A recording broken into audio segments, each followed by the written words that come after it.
हाँ जी बच्चों, तो हम कर रहे हैं क्लास 11 उसका first chapter nature and purpose of business, या फिर बोल लीजिए आप बिजनेस, ट्रेड एंड कॉमर्स। उसमें एक टॉपिक है हमारा development of commerce in India, या फिर ओल्डर टाइम्स में कॉमर्स क्या थी हमारी। ओल्डर टाइम्स में जो ट्रेडिंग कम्युनिटी थी कॉमर्स में, कॉमर्स के अंडर वो क्या होती थी, 3 टाइप की थी। First merchants, second sarrafs and money lenders, and third is brokers. Merchants कौन होते थे? मर्चेंट्स वो पर्सन थे जो मेन ग्रुप था जो ट्रेडिंग एक्टिविटीज़ को परफॉर्म करता था। उसमें जो मेनली पर्सन थे वो थे वैश्याज, उनको वैश्याज बोला जाता था, वही जो ट्रेडिंग का काम करते थे। अब इसके अंदर एक मेन चीफ का सब कास्ट थी जो इसका नाम था बनियाज, आपने सुना ही होगा। तो Hindu and Jain families of the Gujarat and Rajasthan, ये जो बनियाज थे ये मेनली कौन थे? जो हिंदू और जैन फैमिलीज है गुजरात और राजस्थान की, उनको बोला जाता था। और जो सेकंड कम्युनिटी है वो कौन थी? बंजाराज। जो बंजाराज थे वो हिंदू और मुस्लिम्स दोनों टाइप के होते थे, और डील करते थे वो किसमें? ग्रेन्स में, पल्सेस में, इन सब चीज़ों में। और वो बुल्लॉक्स और ऑक्सन के में भी ट्रेडिंग करते थे। और जो सदर्न इंडिया कम्युनिटी थी उसको क्या बोला जाता था? चेती। अब सराफ्स एंड मनी लैंडर्स कौन है? Merchants of northern India used to play double role. जो नॉर्दर्न इंडिया के जो ये मर्चेंट्स थे वो डबल रोल प्ले करते थे। वो अपना ट्रेडिंग भी करते थे और साथ ही साथ उसमें क्या करते थे वो, जैसे उन्होंने अपना ज्वेलरी बिजनेस कर लिया, गोल्ड प्लस सिल्वर। आपको पता है जैसे पहले के लोग गिरवी रख देते थे सामान, वैसे वो ट्रेडिंग करते थे, तो इसीलिए इनको बैंकर्स भी बोला जाता था। थर्ड कम्युनिटी है दैट इज़ ब्रोकर्स। ब्रोकर्स कौन होते थे? देखिए आज की तरह नहीं है कि आपने फ़ोन पर बात कर ली, अदर कम्युनिकेशन है आपके पास। तो पहले क्या होता था, दलाल होते थे, वो सेलर और जो बायर है उन दोनों को मिलवाने का काम करते थे। आजकल तो बहुत ऑप्शन है, पहले ये सब नहीं था।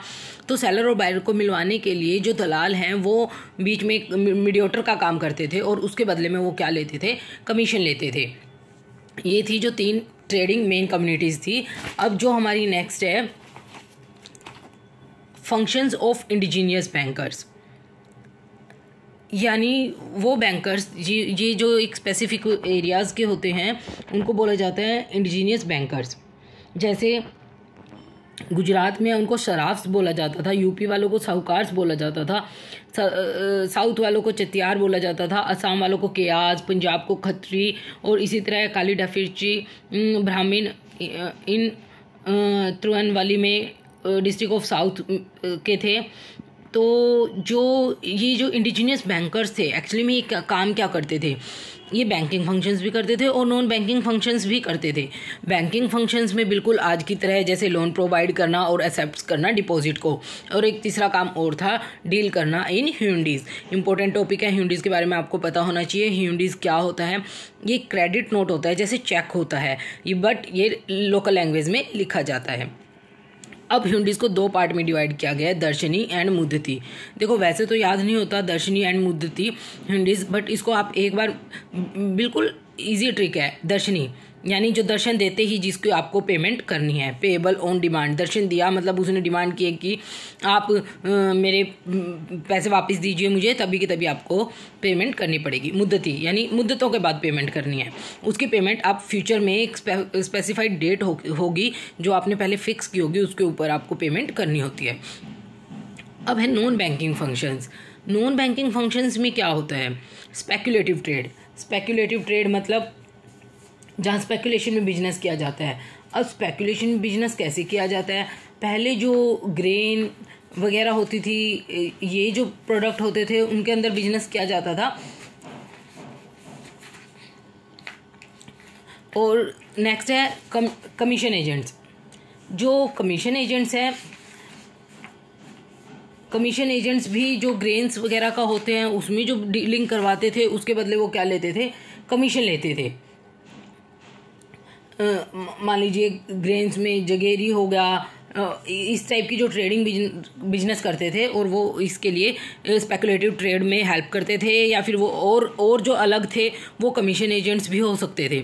जैसे वो अकेला ग्रेन में आपको सेल करवाने में हेल्प कर रहे हैं, उसके बदले वो कमीशन ले रहे हैं। अदर अदर बिजनेस में क्या होता है, ये जो ट्रेडिंग वाले पर्सन्स थे यही अपना अलग बिजनेस स्टार्ट कर लेते थे। जैसे अपनी शॉप खोल ली, जिनकी अपनी शॉप थी उन्होंने उसी में ज्वेलर्स का काम स्टार्ट कर दिया। मेनली ज्वेलर्स का ही करते थे वो, क्योंकि उनका ट्रेडिंग ही इस टाइप की थी। ज्वेलरी पहले के टाइम में होता था जैसे गिरवी रख देना, इस टाइप की चीज़ें ज़्यादा होती थी, इसीलिए वो ये सब काम करते थे। अब है तो ये कॉमर्स की डेवलपमेंट हुई कैसे, इसकी क्या स्टेजेस हैं। कॉमर्स को अपनी डेवलपमेंट के लिए बहुत सारी स्टेजेस से पास होना पड़ा है।